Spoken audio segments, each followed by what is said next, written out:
together, exchange information. That's how we survive. It helped me many times to be with all you, to chat with you online, to meet personally.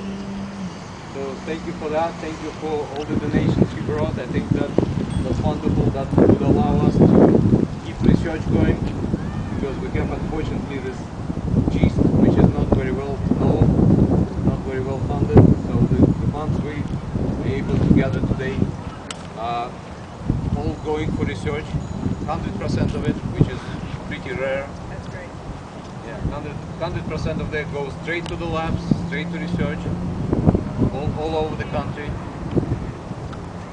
And what we did today and what started with Tanya and Robert Stutman 7 years ago, I think that's wonderful. Tanya and Robert did a wonderful job over these years. This is only the second walk in San Diego, in California. That's the first one in San Diego. And I hope we'll continue this tradition. We'll have more and more people coming every year. I would like to take a moment and remember people who we lost over these years. We'll just take a moment of silence and remember them.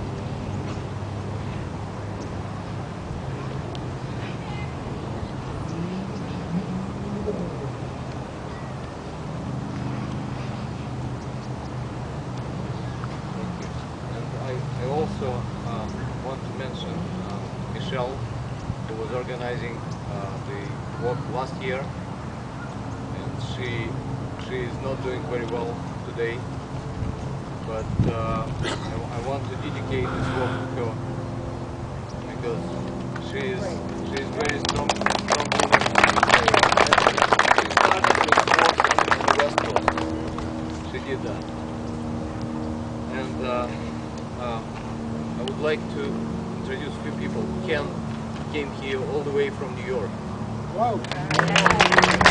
Helped a lot with his work. I'd like to thank him. And you know Dr. Tapp from Los Angeles? Hi, dear.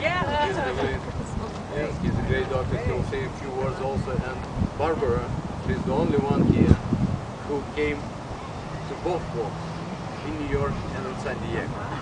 Right. I'll let Barbara talk about this one. The walk in New York was so wonderful. 600 people. We raised a lot of money.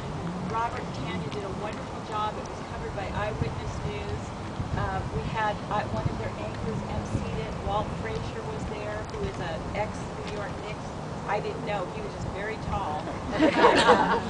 He was just wonderful. He's been there 5 years supporting us. And so it was a really, really inspiring time with so many just patients and caregivers and everyone there for the same purpose. There were researchers there. There were some doctors there. We had the opportunity to speak with them, and they shared with us what they're doing to try to help us. It was a great walk. If anybody has the opportunity next year to do it, I can tell you that it was just inspiring. My sister came with me, and it was intense, she'll tell you that, but it was also very rewarding. And I agree with Dean, what Tanya and Robert have done is just amazing. Tanya was diagnosed 9 years ago and told to go home and get her affairs in order. There was absolutely nothing for her.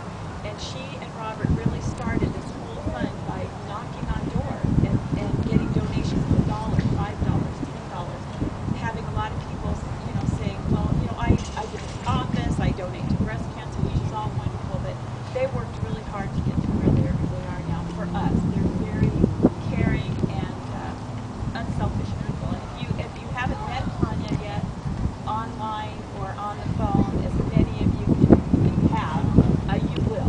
She's just an inspiration, an angel. And she just wanted me to thank you all for being here. She also wanted to thank Dr. Tapp for attending.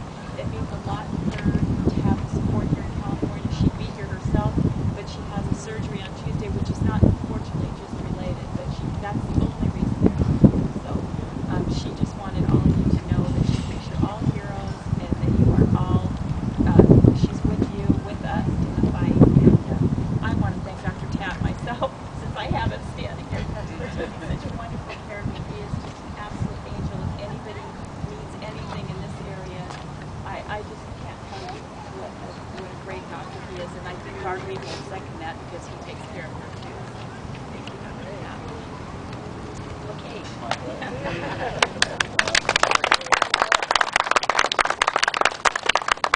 I just want to say it's a tremendous honor to be here and to be invited here.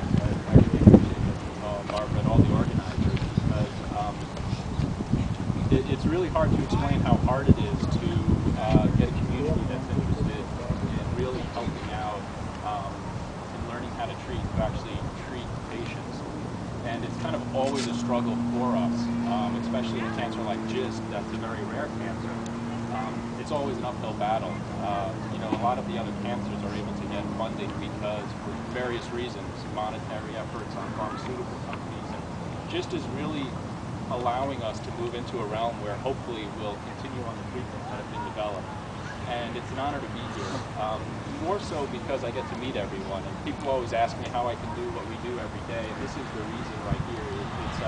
It's a family, and you put a face to that, so it's an honor to be here, and I hope as this continues over the next few years that I'll be invited back and be an intricate part of it, because it really brings a tremendous amount of hope to me, as it does everyone here, and I think hope is what we really feed on. I just want to say that we have a tremendous support system at UCLA for anyone who's interested and needs help. And by any means, if you have questions, please get in touch with us. We have wonderful doctors, both from the sarcoma end and the GI end, who work on GIST specifically. We have great surgeons, pathologists, physiologists, and the powers that be at UCLA have really committed to GIST, and they want to move forward with the research. They want to move forward, also importantly, with patient care. So at any time, if you need a number or if you need an email, please get in touch with me. The other thing is, I think, you know, GIST is really unique in where we're moving. We're kind of going into some uncharted waters because it's a very rare cancer, and we're almost developing treatments quicker than we know how to study them. And so there's a lot of questions both on our aspect and probably your aspect of how do we incorporate that into a person's care. We have all this information about mutational analysis and all these new drugs, and the question is, how do they all fit in? And so I think one of the important aspects is, as money's raised for research and groups like this, is to really help everyone understand the ways to move forward. And just because we have the drugs doesn't just mean we need to throw them out to the community. We need to really understand what to do with them, because ultimately that translates into treating people a lot quicker in a smarter way. So I think that I found in working with the GIST groups like the Life Raft is that it's very important to be involved together as a big family with this. So I really hope that events like this break down the barriers and, you know, realize that we're out there with the same goal as to you, and that's to enjoy life and figure out ways to live it. So if there's any way we can help, please just contact us. It would be great. Thank you again for having me.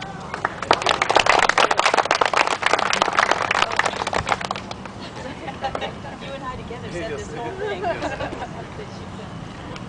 Okay, so I think we'll start our walk now. So there's a path just behind this restroom, and it goes for miles and miles, but we'll go maybe like 1.25 miles and come back.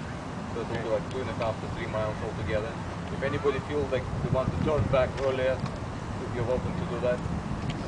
So, and we'll come back, we'll have a light lunch, we'll sit together.